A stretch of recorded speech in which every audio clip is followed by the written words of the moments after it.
ആലപ്പുഴ ജില്ലയിൽ മഴയ്ക്ക് ശമനമുണ്ട്. ഇന്ന് തെളിഞ്ഞ കാലാവസ്ഥയാണ്, അത് അനുകൂല സാഹചര്യമാണ്. എന്നാൽ പൂർണ്ണമായും പ്രളയ ദുരിതത്തിൽ നിന്നും ഒഴിവായിട്ടില്ല. ഇപ്പോഴും വെള്ളം കുറയുന്നത് വളരെ നേരിയ തോതിൽ മാത്രമാണ്.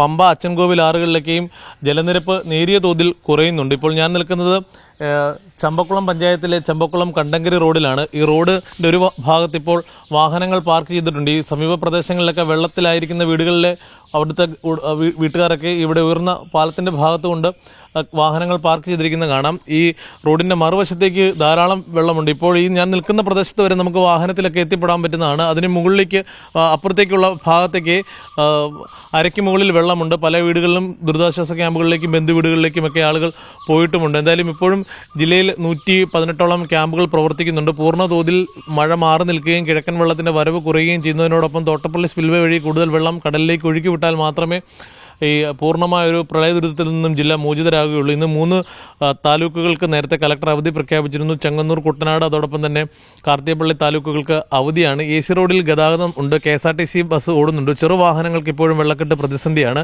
അതോടൊപ്പം തിരുവല്ല, അമ്പലപ്പുഴ പാതയിലും വെള്ളം മൂലം ഗതാഗത തടസ്സം നേരിടുന്നുണ്ട്. പൂർണ്ണമായും കഴിഞ്ഞ ദിവസം KSRTC ഗതാഗതം നിർത്തിവെച്ചിരുന്നു. പ്രദേശവാസിയായ ഒരു ബാബു എന്ന ആൾ നമ്മളോടൊപ്പം ചേരുന്നുണ്ട്. എങ്ങനെയുണ്ട് ഈ പ്രദേശത്ത് കുട്ടനാടിൻ്റെ ഭാഗമായി ജീവിക്കുന്ന ആളെന്ന നിലയിൽ എങ്ങനെയുണ്ട് വെള്ളപ്പൊക്കത്തിന്റെ ഗതി? കൃഷി ഇത് ഇപ്രാവശ്യം ഇവിടെ കൃഷി ഇല്ലായിരുന്നു, അതുകൊണ്ടാണ് ഇത്രയും വെള്ളം ഇവിടെ ഇരച്ച് കയറിയത്. ഉണ്ടാവുന്നത് തോടിന് ആഴവും കൂട്ടുക, നമുക്ക് പാടശേഖരത്തിന് കൽക്കെട്ടും വന്നു കഴിഞ്ഞാൽ ഇവിടെ എല്ലാം സേഫ്റ്റി ആകും. ഞങ്ങളുടെ കര അപ്പുറത്ത് കൃഷിയുണ്ട്, അത് കാരണം അവിടെയൊക്കെ വെള്ളം കുറവാണ്, റോഡിനും പ്രശ്നമില്ല. കൃഷി ഉള്ളെങ്കിൽ അത് അവിടിനകത്ത് താമസിക്കുന്നവർക്കും രക്ഷയാണ്, റോഡും സേഫായിട്ട് കിടക്കും. വെള്ളം കുറവുണ്ടല്ലേ? നേരിയ കുറവുണ്ട്, ഒരു 1.5 ഇഞ്ചോളം ഇന്നിപ്പം രാവിലെ കുറവുണ്ട്. സമയം എടുക്കും കുട്ടനാട്ടിൽ നിന്ന് വെള്ളം ദിവസം എടുക്കും. നല്ലപോലെ വെള്ളം വലിക്കുന്നുണ്ട്. പുറത്തെ വീടുകളിലൊന്നും ആളില്ലെന്ന് തോന്നല്ലേ? അവിടെ ഒരു അമ്മച്ചിയേ ഉള്ളൂ, അമ്മച്ചിയുടെ മക്കൾ വന്ന് കൊണ്ടുപോയി. നമ്മുടെ വീട്ടിൽ ആരൊക്കെയുണ്ട്? അമ്മച്ചി ഉണ്ട്, ഞാൻ വൈഫും ഉണ്ട്. നമ്മുടെ വീട്ടിൽ പ്രശ്നമില്ല, അവിടെ അവിടുത്തെ കൃഷി ഉള്ളത് കൊണ്ട് അത് സേഫാ. നമുക്ക് വെള്ളത്തിന്റെ കുറവ് അറിയാൻ കഴിയുന്നത് ആ വീടിന്റെ ചുമരിലേക്ക് നോക്കിയാൽ അറിയാൻ കഴിയും. ആ മുകളിൽ കാണുന്ന കറുത്ത മാർക്ക് കഴിഞ്ഞ ദിവസം ഉണ്ടായിരുന്ന വെള്ളത്തിന്റെ അളവാണ്. അതിൽ നിന്നും ഒരു നേരിയ കുറവ് ഉണ്ടായിട്ടുണ്ട്. 1-2 ഇഞ്ച് മാത്രമാണ് അവിടെ വ്യത്യാസം ഉണ്ടായിരിക്കുന്നത്. അങ്ങനെ ചെറിയ തോതിലാണ് ഈ കുട്ടനാട്ടിൽ നിന്നും വെള്ളം ഒഴുകിപ്പോകുന്നത് അല്ലെങ്കിൽ താഴുന്നത് എന്നുള്ളതാണ് നമുക്കറിയാൻ കഴിയുന്നത്. എന്തായാലും കുട്ടനാടിൻ്റെ ഒരു സവിശേഷ ഭൂപ്രകൃതി വെച്ച് കുറച്ച് ദിവസങ്ങളെടുക്കും പൂർണ്ണമായും പ്രളയ ദുരിതത്തിൽ നിന്നും മോചിതരാകണമെങ്കിൽ. എന്തായാലും ആകെ സമാധാനിക്കാനുള്ളത് AC റോഡിൽ കൂടിയുള്ള വാഹന ഗതാഗതമാണ്. അത് പുനരുദ്ധരിച്ച റോഡാണെങ്കിലും പലയിടത്തും വെള്ളക്കെട്ടുണ്ട്. പക്ഷേ KSRTC സർവീസ് നടത്തുന്നുണ്ട്. എന്തായാലും തോട്ടപ്പള്ളി സ്പിൽവേയിലെ പൊഴിമുറിക്കിൽ ഇന്നലെ രാത്രിയിലും യുദ്ധകാലാടിസ്ഥാനത്തിൽ 3-4 ഹിറ്റാച്ചുകൾ ഉപയോഗിച്ച് നടത്തി.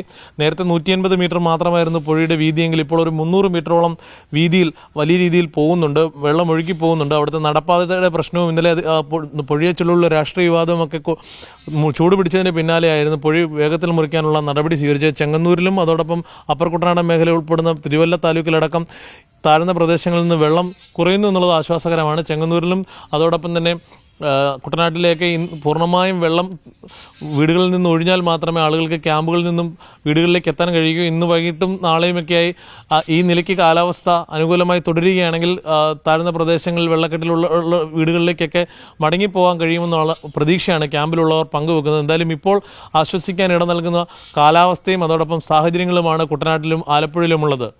ലേഷ് കാഞ്ഞികാവിനോടൊപ്പം ചെമ്പക്കുളത്തു നിന്നും ജോസി ബാബു, മീഡിയ 1.